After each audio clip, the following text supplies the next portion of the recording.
दोस्तों राम राम। दोस्तों, अति का भला न पानी, अति का भला न भोजन, अति का भला न सोच, अति का भला न मौन। अर्थात अगर हम ज़्यादा पानी पी लेते हैं तो हमारा पेट जो है वो फूल सा जाता है, जिससे पेट में ज़्यादा पानी भर जाने के कारण दबाव पड़ता है और उससे हमें हुलियाई लगने लगता है, उल्टी का भान होने लगता है और अंततः ज़्यादा ध्यान केंद्रित कर देते हैं तो उल्टी हो जाता है। उसी प्रकार ज़्यादा भोजन कर लेने से खाना ढंग से नहीं पच पाता है और उसके कारण गैस बनता है और हमें परेशानी से जूझना पड़ता है। और अगर हम थोड़ा सोचते हैं कुछ मिनटों के लिए तो अच्छा रहता है, उससे ज़्यादा हानि नहीं पहुंच पाता, क्योंकि उस समय हमारी सोचने की गति धीमी गति रहता है। हम नॉर्मल गति से हम सोचते हैं तो हमें परेशानी नहीं होता है। हमारा ध्यान सांसों पे रहता है और सांस सही तरीक़ा से लेते हुए हम थोड़ा बहुत सोच लेते हैं। लेकिन दोस्तों, सोच की गति तीव्र हो जाए तो हमारा ध्यान सिर्फ उस सोच पे लगा हुआ रहता है।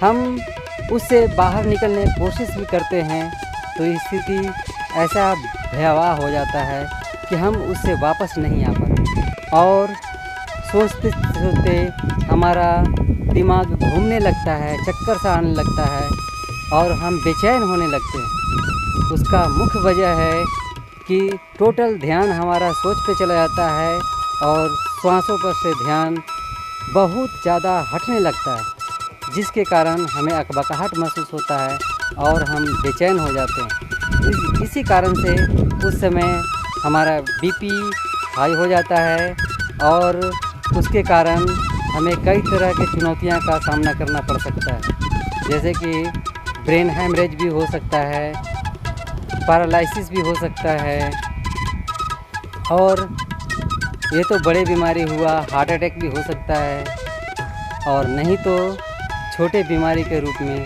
रोग सामने आ सकता है। अंत में पंक्ति में था कि मौन रहना। दोस्तों, अगर हम कार्य क्षेत्र पर जाते हैं और वहाँ नया कर्मचारी के रूप में भर्ती होते हैं, प्राइवेट हो या सरकारी, वहाँ पे हमें पुराने जो ड्यूटी करने वाले लोग हैं उनसे अगर हमसे मेल खा नहीं पाता है विचारों का तो वो हम पे कटाक्ष लगाते हैं, वो हमें परेशान करते हैं। लेकिन दिल का भला होने के कारण हम यही सोचते हैं कि आज हमें ये लोग परेशान कर रहे हैं, कल हमारा मित्र बन जाएंगे। इसके कारण हम मौन रहते हैं और चुप रहते हैं और कामों पे ध्यान देते रहते हैं। लेकिन वह व्यक्ति आपको इस बात को कोई सरोकार उसका नहीं होता है कि आप चुप हैं, कुछ नहीं बोल रहे हैं, वो आपको और ज़्यादा परेशान करता है। तो मौन रहने से नुकसान यहाँ तक हो जाता है कि या तो आप वहाँ से ड्यूटी छोड़ेंगे, आपका परेशानी हो जाएगा, वो आपको चुगलखोरी करेगा, आपको कामों में व्यवधान डालेगा और आपको गलती ठहरा देगा और आपको ड्यूटी से निकलवा सकता है। तो दोस्तों, ऐसे ऐसे परेशानियाँ आता है। लेकिन आप अगर प्रतिकार करेंगे तो आपका वो जो परेशानी आ रहा है वो आप जब उससे बातों से लताड़ देंगे, गुस्सा करेंगे उस पर और अपने कामों पे ध्यान देंगे तो वो आदमी सोच लेगा कि ये भी हमें परेशान कर सकता है, ये भी हमें चुनौतियाँ दे सकता है और हमें गंभीर स्थिति से गुजरा सकता है। हम जो कंप्लेन करेंगे तो ये भी वो कंप्लेन कर सकता है। इस तरह से वो डर जाता है और आप वहाँ पे सही रूप से फिर ड्यूटी करेंगे, आपको वो परेशान नहीं करेगा।